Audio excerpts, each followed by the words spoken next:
Welcome back to the Cyber Risk TV live stream, live from the expo floor at InfoSec World 2024. We're excited to be here celebrating the 30th anniversary of InfoSec World. I'm your host, Dr. Dustin Sachs, and today I'm joined by the incomparable Parham Eftekhari, who is the founder and chairman at the Institute for Critical Infrastructure Technology, ICIT. And today we're talking about why public and private sector collaboration matters. Parham, welcome. Thanks for being here. Dustin, it's good to be here. And this is our first live event together. It's exciting, man. Yeah, it is. Look forward to it. So tell us a little bit, for those who may not be familiar with, you're the founder of ICIT, you're now the chairman. Tell us a little bit about what ICIT is. Yeah, absolutely. So ICIT is the nation's first critical infrastructure focused think tank. We founded about 10 years ago, believe it or not. We're celebrating our 10-year anniversary. And essentially we exist to help improve and modernize the critical infrastructures that provide for people's foundational needs. So I've been in the community business for pretty much my whole career. As you know, we met through one of the communities that I'm involved with. And in my previous organization before ICIT, I was working with government IT leaders and realized that there's a gap in connecting IT executives in federal agencies with the policymakers that were developing regulations. And it was really kind of in early days, particularly of cyber. And so came up with the crazy idea to start a think tank. And by the grace of the community and just the support of technology partners and executives from both public and private sectors, 10 years later, we're going strong, and it's been a really, really exciting and humbling journey. Yeah, and so I know we're going to talk a little bit later about the whole moderating and emceeing this conference, but something you said yesterday really kind of stuck with me, and you were talking about the fact on stage that critical infrastructure, and we're all of us in cybersecurity are in the critical infrastructure security business. Yeah. Tell us a little bit more about your view of how critical infrastructure, how we should be thinking about technology as a critical infrastructure. Yeah, that's a great question. I think particularly having a government background, a public sector background as an NGO, it's been interesting to me. The more I work with the private sector, the more I realize that while the community is focused on the technologies and the issues and what they need to do to protect their organizations and even somewhat their sectors, I think we don't talk enough about the role that the private sector plays in truly not only defending our nation's critical infrastructures, but the importance that critical infrastructure security and resiliency plays in our national security. And so if you look at what the DoD is talking about, what our intelligence communities are talking about, what the administrations, and this is a bipartisan issue, this is not a Democrat-Republican thing. We've talked for years and for administrations upon administrations about a whole-of-nation approach to security. And when it comes to the digitization of society and of the world, historically, national security and great power competition in large part was kinetic, right?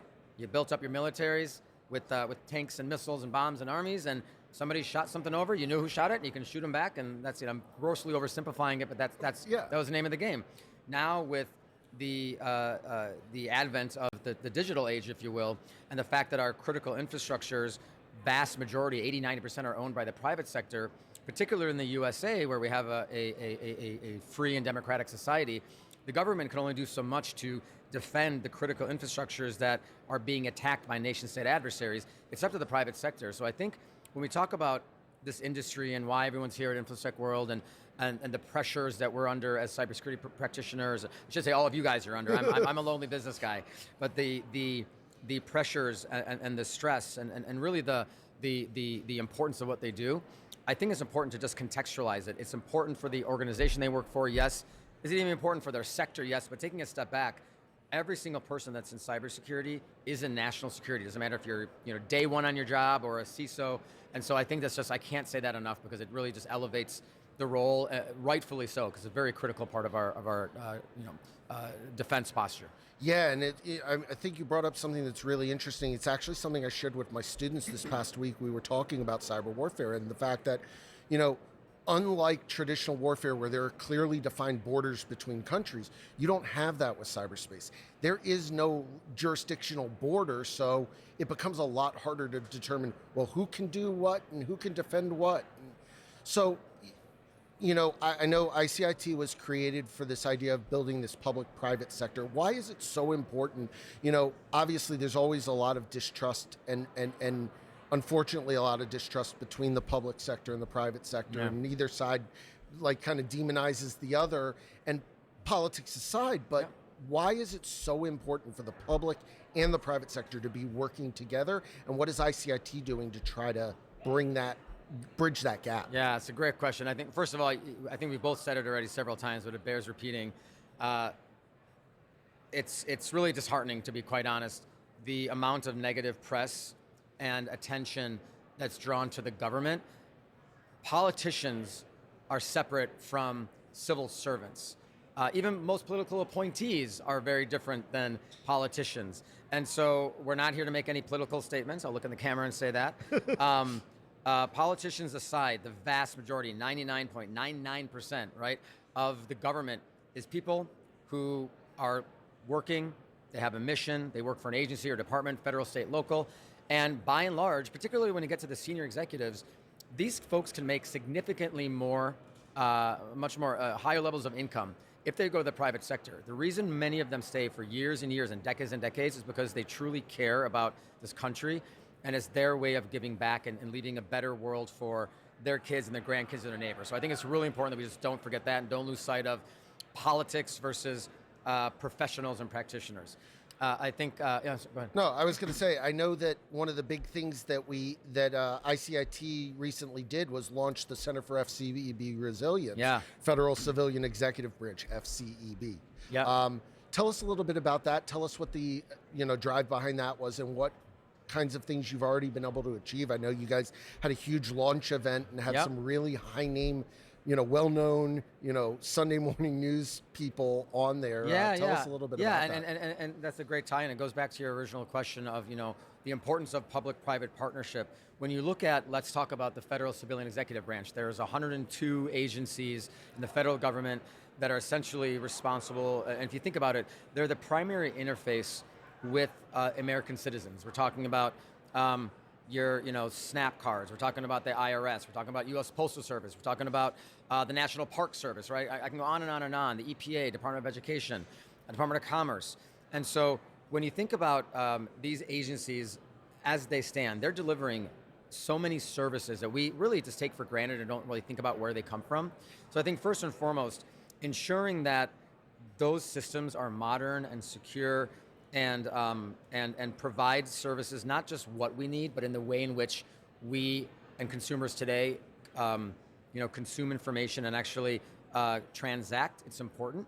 I think that Corey Simpson, our CEO and dear friend, said this once, and it always stuck with me. He said, when you wake up in the morning, an everyday person, and I'm from Wisconsin, great state of Wisconsin, right? So in northern Wisconsin, if somebody wakes up, what would they notice more? The water doesn't turn on, or the lights don't turn on, or if there's a missile defense system that's down in Asia. Now, eventually, a missile defense system may have an impact here, and it's critically important, but for everyday Americans, they're just like, look, I need my water, I need to get my money out of the ATM, I gotta make sure that the banks work, that the healthcare system is there, all these things. And so, when we talk about public-private partnership, particularly around the FCEB, the civilian branch, I think it's important to think about why it's important. It's a great way to build trust between the government and the private sector. And why do we need the private sector to engage? First of all, when it comes to technology partners, the government relies on the technology providers to do their job. And so you need to have forums where these folks can come together in non-sales environments and just for collaboration and information sharing and research and knowledge exchange to come up with the solutions that are needed to solve the problems and deliver on the mission of these agencies. And then I think when it comes to policy making, I think we if you're not in the policy world, and I'm certainly not a policy maker, but I've been in it long enough to have a few opinions that may be helpful. Think about a senator or congressperson. They have to have positions and opinions on everything. Every single thing that you make laws on, which is literally everything that you do in a country. And so they have teams of, 10, 15, 20 people, if you're really lucky, 25, 30, right? And so how do you expect particularly in Congress, where it's shorter terms and kind of different level of resources, how do you expect these congressmen and women to be experts in cybersecurity, to be experts in resiliency and critical infrastructure? You can't. And so they rely on individuals to come in and educate and share with them. And I'd say that what's been needed, and one of the things ICIT, I believe, and other organizations is doing, is providing a balance to lobbying. Lobbying has a value. It's not, it is not, I think it's kind of whitewashed. However, I think having organizations that go in like ICIT that are nonpartisan, that are not there to make policy positions, but are just there to educate objectively and let the individuals who need to make decisions do with that information what they will. That's really what we do, and I think the word that's coming to mind is really trust, right? When you create trusted environments with people who trust each other and are sharing trusted information, that information can be used differently than, say, something that was come through an organization or individual where they have a position and they're advocating for something. We're just advocating for security and prosperity, and I think you can't get more objective than that. Yeah, and I think it's really important, something that you said. I think in this super polarized world that we live in, especially of politics, it's so important to remember cybersecurity is not a political, not a partisan issue. Democrat or Republican, if the water doesn't turn on, if it's not safe to drink, I mean, we've seen what happens in places like Flint, Michigan, when the water can't be trusted. And there's a real worry that you've got to be worried about as an average just person, if the people around you can't trust to turn on the faucet and drink the water they're drinking without it being safe. So I think what you say is so important. So we're coming up towards the end of the interview, but I definitely want to give you a chance to share a little bit about how people can find out more about ICIT. What are some of the things you guys have upcoming, and where can they get more information? Yeah, thank you. So first and foremost, icitech.org. Go to the website, sign up for our newsletter, find us on LinkedIn, and follow us on LinkedIn. You can always follow me, Parham Eftekhari, Corey Simpson, our CEO. In terms of how to get involved, first of all, we deliberately make all of our research freely available. We don't gate any of our content. So go find your stuff, put it on your socials, tag us, don't tag us, just share it and get the information out there. Second, of course, we're a 501c3. We rely on donations from generous individuals and organizations. You can support, you can give us $1, $5, $10, $10,000. Organizations and companies can become corporate members. They can sponsor our upcoming events and initiatives. We do have our annual gala, our 10-year gala coming up this year at the St. Regis in DC. We're honoring the Honorable Chris Inglis, Ann Duncan from Department of Energy, and Dr. David Mussington from DHS, and it's a really, really great evening and raises funds for organizations. So I would say just go to the website, check us out, and however you can, whether it's by sharing our information or getting yourself or your organization involved financially to support us, we'd really appreciate it. Yeah, and I mean, I think it is a really great message to send, which is, don't sit on the sidelines. It doesn't matter what you're going to give. It doesn't matter if it's $1, $5. It doesn't matter what amount of time you've got. Just commit to being involved, because all of us have the ability to make a difference, even if it's a minor difference. I talk a lot about the concept of nudges, and all you need to do is 1%. And if you do 1% every day, you're going to make the world an amazing place in the end. Amen, brother. So, pervasive leadership. And I know we got to wrap it up. I forgot to mention, I'm embarrassed. ICIT and CRA, most importantly, we have a strategic partnership. Yes, Neither absolutely. of us brought it up. So thank you to CRA. I'm wearing two hats, in my career. So really grateful for the ability to bring CRA and ICIT together to do great work under the great leadership of these two organizations. No, absolutely. Thank you, Parham, for joining us today. My pleasure. This was great. Thank you for tuning into this live interview from InfoSec World 2024. To find all of the Cyber Risk TV coverage of this year's event, visit securityweekly.com/ISW. We've got more of these interviews coming up. Check us out all day. We'll be back here at the end of the day as well to wrap up. And just stay tuned. Hope you all enjoy the rest of your day. Thank you. Thanks, guys. Thanks, Dustin. Thank you.